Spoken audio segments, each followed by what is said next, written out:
Dear students, আজ আমরা আলোচনা করব একটা গুরুত্বপূর্ণ বিষয়। জেনপাস 2024 নিয়ে আজকে আলোচনা করা হবে। ভিডিওটা খুবই গুরুত্বপূর্ণ হতে চলেছে। শেষ পর্যন্ত ভিডিওটা দেখবে, চ্যানেলটা সাবস্ক্রাইব করবে, পাশে থাকা বেল আইকন অবশ্যই প্রেস করবে এবং বন্ধুদের উদ্দেশ্যে ভিডিওটা প্রচুর শেয়ার করবে। আজকের এই ভিডিও খুবই গুরুত্বপূর্ণ হতে চলেছে, কারণ জেনপাস সংক্রান্ত ডিটেলস আজকে আমরা এই ভিডিওর মারফত আলোচনা করব। তাই ভিডিওটা প্রত্যেকে শেষ পর্যন্ত দেখো। জেনপাসের এক্ষেত্রে টেন্টেটিভ যে এক্সামের ডেট এখানে কিন্তু অলরেডি দেওয়া হয়েছে। 30/6/2024 কিন্তু টেন্টেটিভ জেনপাসের ডেট অলরেডি দেওয়া হয়েছে। অর্থাৎ জেনপাস সংক্রান্ত যে বিষয় রয়েছে, অর্থাৎ এক্সাম, তোমাদের তার আগে কিন্তু রয়েছে ফর্ম ফিল আপ। অনেকেই জানতে চেয়েছো যে জেনপাসে ফর্ম ফিল আপ কবে শুরু হতে পারে, কারণ এখনো পর্যন্ত বোর্ডের তরফ থেকে সেইভাবে কোনো কিছু জানানো হয়নি যে জেনপাসের ফর্ম ফিল আপ কবে শুরু হচ্ছে। এই রিগার্ডিং আজকে আমাদের টোটাল আলোচনা থাকছে, তাই ভিডিওটা একদম শেষ পর্যন্ত দেখো। গুরুত্বপূর্ণ আজকে কিছু আলোচনা রয়েছে এবং জেনপাসের সাথে তোমাদের জানাবো যে জেনপাসে এর মধ্যে আসন সংখ্যা কত ইনক্রিজ করতে পারে। তোমাদের একটা বিষয় বলবো যে জেনপাসে বিএসসি নার্সিং ছাড়াও অন্যান্য যে প্যারামেডিক্যাল কোর্সগুলি রয়েছে, বিশেষত তোমরা একটা জিনিস লক্ষ্য করবে, লাস্টের চারটে যে কোর্স, অর্থাৎ লাস্টের দিক থেকে যে চারটে কোর্সের কথা আমি তোমাদের মূলত এখানে বলবো, যেটা হচ্ছে নাম্বার 11, অর্থাৎ নাম্বার 11 বিওটি, তারপর BSc in RIT, BSc in CSIC, BSc in RT. এই চারটে কোর্স নতুনভাবে কিন্তু তোমাদের সামনে ইন্ট্রোডিউস করা হচ্ছে। এই লাস্টের দিকে চারটি কোর্স, যেগুলি গতবারে কিন্তু ছিল না। অর্থাৎ এখানে কিন্তু নতুন করে চালু করার চিন্তাভাবনা রাজ্য সরকার করেছে এবং বোর্ড করেছে। তার জন্য হয়তো তোমাদের এক্ষেত্রে এই যেহেতু চারটে কোর্স এক্ষেত্রে শুরু হচ্ছে, তাই আসন সংখ্যা কিছুটা হলেও তোমাদের ইনক্রিজ করবে। অর্থাৎ গতবারের সিট ম্যাট্রিক্স যেটা ছিল তার থেকে এবারের সিট ম্যাট্রিক্স বাড়তে চলেছে।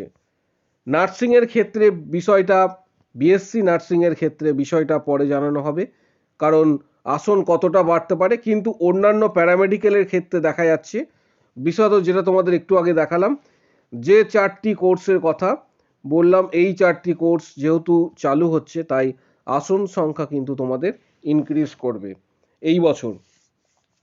এর পাশাপাশি তোমাদের জানাবো যে গতবার অর্থাৎ 22-23 সেশনে সরকারি কলেজ কতগুলি ছিল। দেখো একটা জিনিস যেটা তোমাদের বলবো যে বিএসসি নার্সিং প্রথমে আসছি। বিএসসি নার্সিং প্রথমে তোমাদের বলবো যে 22-23 সেশনে গভর্নমেন্ট কলেজ ছিল, কিন্তু এক্ষেত্রে গভর্নমেন্ট কলেজ ছিল 24টা গভর্নমেন্ট কলেজ ছিল, এবং যার আসন সংখ্যা অল টোটাল সরকারিতে আসন সংখ্যা ছিল 1720 কাছাকাছি, যেটা আমাদের রেকর্ডেড ছিল। কম বেশি কিছুটা হতে পারে, এবং এটা কিন্তু বিএসসি নার্সিংয়ের। আর প্রাইভেট সিট এক্ষেত্রে ছিল গতবারে, এটা ছিল সরকারি, প্রাইভেট সিট ছিল 2600 কাছাকাছি। বিএসসি নার্সিংয়ে 2600 কাছাকাছি। এটা ছিল জেনপার টোটাল যে ডেটা 2022-23 সেশনে। পরবর্তী ক্ষেত্রে এটা কিছুটা পরিমাণ ইনক্রিজ হয়েছে। এবছর সম্ভবত ইনক্রিজ হওয়ার একটা সম্ভাবনা কিন্তু থেকেই থাকছে। পাশাপাশি জানাবো প্যারামেডিক্যালের ক্ষেত্রে 210টা কিন্তু আসন ছিল 22-23 সেশনে। গভর্নমেন্টে বলছি, প্রাইভেটে কথা বলছি না। গভর্নমেন্ট আসন ছিল 210। যেহেতু এবছর চারটে নতুন কোর্স তোমাদের শুরু হচ্ছে, যে চারটির কথা আমি বললাম, তাহলে এই সিট কিন্তু ইনক্রিজ হয়ে যাবে। এবং ইনক্রিজ হওয়ার পর সিট সংখ্যা অনেকটাই বাড়তে পারে। অর্থাৎ জেন পাসের ক্ষেত্রে একটা বড় সুখবর রয়েছে। এবার চলে আসছি প্রিপারেশন যে বিষয়টা, যে মার্কস কতটা পেলে বা কোন কোন বই ফলো করবে, যে বইগুলি পড়লে তোমাদের অনেকটাই উপকার হবে এবং ভালো স্কোর কিন্তু তোমরা করতে পারবে। জেন পাসের ক্ষেত্রে প্রথমেই বলে রাখি যে তোমরা তোমাদের যে টেক্সট বইগুলি রয়েছে 11 এবং 12-এর যে টেক্সট বইগুলি রয়েছে সেই টেক্সট বইগুলি প্রথমে তোমরা খুঁটিয়ে পড়বে, কারণ সেখান থেকে কিন্তু তোমাদের প্রচুর কোশ্চেন সেখান থেকেই আসে। এছাড়া তোমরা বাজার চলতি অনেক বই রয়েছে, সেই বইগুলিও অনেকে ফলো করো, যে বইগুলির এমসিকিউ টাইপের সেখানে কোশ্চেন্স থাকে। যে যে অনেকে অনেক ধরনের বই কিন্তু ফলো করে থাকো, কিন্তু আমি একটা তোমাদের বইয়ের কথা বলবো, যদি পারো এই বইটা তোমাদের মধ্যে থেকে জেন পাস যারা দিচ্ছ, তোমাদের মধ্যে থেকে জেন পাস যারা দিচ্ছ তাদেরও যেমন উপকার হবে, আবার তোমাদের অনেক স্টুডেন্ট রয়েছে, অনেকেই রয়েছে যারা নিট দেবে, তাদেরও উপকার হবে। বইটা হচ্ছে, যদি পারো এই বইটা নতুন কেনার প্রয়োজন নেই, পুরনো জোগাড় করবে, এই বইটা পড়লে অনেকটাই উপকার তোমাদের হবে। সেটা হচ্ছে এনসিইআরটির ইংলিশ ভার্সনের যে বই রয়েছে 11 এবং 12-এর সেই বই।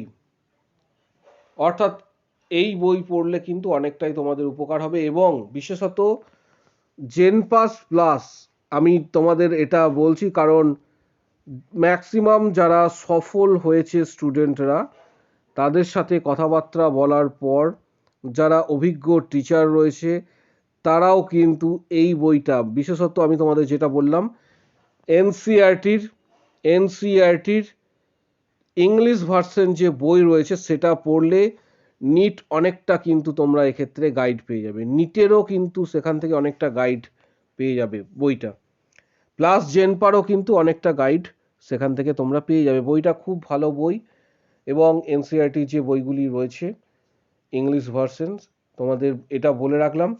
এবার চলে আসছি টার্গেট প্রিপারেশনস, কিন্তু তোমাদের এখন থেকেই নিতে হবে, কারণ সময় নষ্ট করলে কিন্তু তোমাদের এক্ষেত্রে চান্স পাওয়া, তোমাদের একটা এক্সাম হবে, সেই এক্সামে জিএমআর র্যাঙ্কের ভিত্তিতে অর্থাৎ জেনারেল মেরিট র্যাঙ্কের ভিত্তিতে সুযোগ আসে। বিভিন্ন যে কলেজগুলি রয়েছে, কোন কোন কলেজ রয়েছে এগুলো আমরা পরের দিকে কোনো এক ভিডিওতে আলোচনা করব, যে জেন পাসের আন্ডারে কোন কোন কলেজে কত র্যাঙ্কে পাওয়া সম্ভব, এইগুলি পরে কোনো একদিন আমরা আলোচনা করব। আজকে আপাতত তোমাদের যেটা বলছি সেটা হচ্ছে খুবই গুরুত্বপূর্ণ, যে জেন পাসের মার্কস বিএসসি নার্সিং বা প্যারামেডিক্যালের ক্ষেত্রে কতটা হলে একটা তুমি এক্ষেত্রে কলেজ পাওয়ার একটা সুযোগ থাকছে। প্রথমেই তোমাদের বলবো যে ইউআর ক্যাটাগরির ক্ষেত্রে মার্কস কিন্তু বেশি চাই। এবার বিষয়টা কিন্তু নির্ভর করছে যে কোশ্চেনের ওপর। বিভিন্ন বছরে কাট অফ কিন্তু বিভিন্ন হয়ে থাকে, কিন্তু বিগত বছরগুলিতে আমরা যেটা দেখেছি একটা অ্যাভারেজ কাট অফ কিন্তু থেকেই থাকে।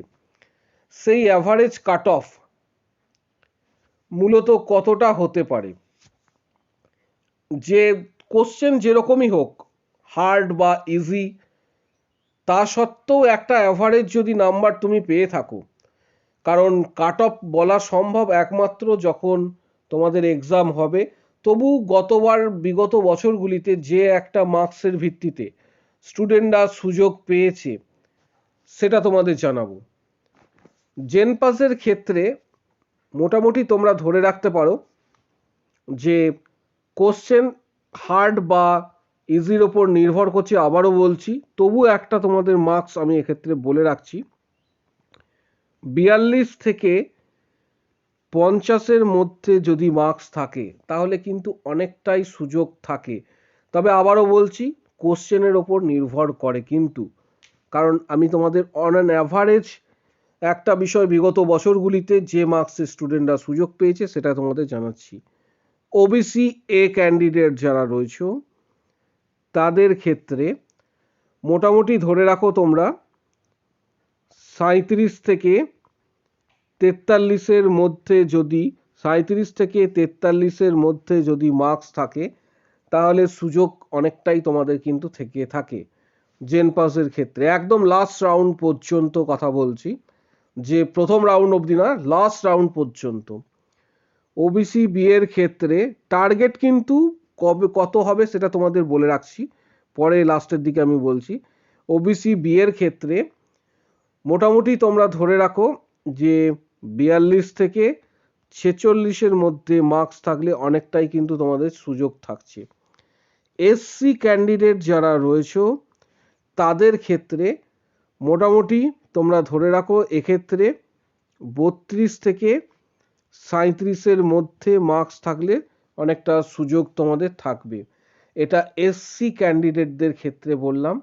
এবার এসটিদের ক্ষেত্রে বলছি। এসটিদের ক্ষেত্রে লাস্ট রাউন্ড পর্যন্ত যে মার্কসটা নামে অনেকটাই নিচে পর্যন্ত যায়, কিন্তু তোমাদের টার্গেট রাখতে হবে এক্ষেত্রে 30+। অনেকটাই নিচে নামতে পারে কিন্তু টার্গেট 30+-এর নিচে কেউ নামাবে না।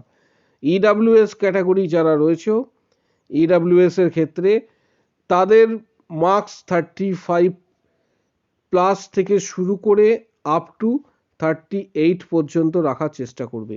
এবার আমি যে প্রত্যেকটা মার্কসের কথা বললাম, প্রত্যেকটা নাম্বারের সাথে তোমরা এক্ষেত্রে যে মার্কস একটু আগে বললাম প্রতিটা নাম্বারের সাথে, অর্থাৎ যে যেমন তোমার জেনারেল ক্যান্ডিডেটের ক্ষেত্রে বললাম 42 থেকে 50 পর্যন্ত, তোমাদের উচিত প্রত্যেকের, অর্থাৎ যে মার্কসটা বললাম তার সাথে আরও কিন্তু 5 নাম্বার করে অ্যাড নাম্বার তোলার চেষ্টা করবে প্রত্যেকে, মিনিমাম 5 নাম্বার অ্যাড ওপরে। তাহলে সুবিধা হবে কি, পশ্চিমবঙ্গের সেরা যে কলেজগুলি রয়েছে সেই কলেজগুলিতে চান্স পাওয়া কিন্তু তোমাদের সুবিধা হবে। অর্থাৎ যে নাম্বারটা বললাম তার সাথে আরও 5 নাম্বার মিনিমাম তোমাদের অ্যাড করতে হবে। পড়াশোনা বা প্রিপারেশন তোমরা অলরেডি শুরু করে দিয়েছো, হাতে বেশি দিন আর সময় নেই, তাই preparation up to the mark নেওয়ার জন্য যে বইগুলির কথা বললাম সেই বইগুলি স্টাডি করো। এবং যদি কারোর এক্ষেত্রে কোনো কিছু প্রয়োজন থাকে তাহলে কমেন্ট বক্স সেকশানে জানাও, কোনো কিছু কোয়ারি থাকে। ভিডিওটা প্রচুর শেয়ার করো বন্ধুদের উদ্দেশ্যে, চ্যানেলটা সাবস্ক্রাইব করো, পাশে থাকা বেল আইকন প্রেস করবে এবং বন্ধুদের উদ্দেশ্যে ভিডিওটা প্রচুর শেয়ার করো। আজকের ভিডিও এই পর্যন্ত।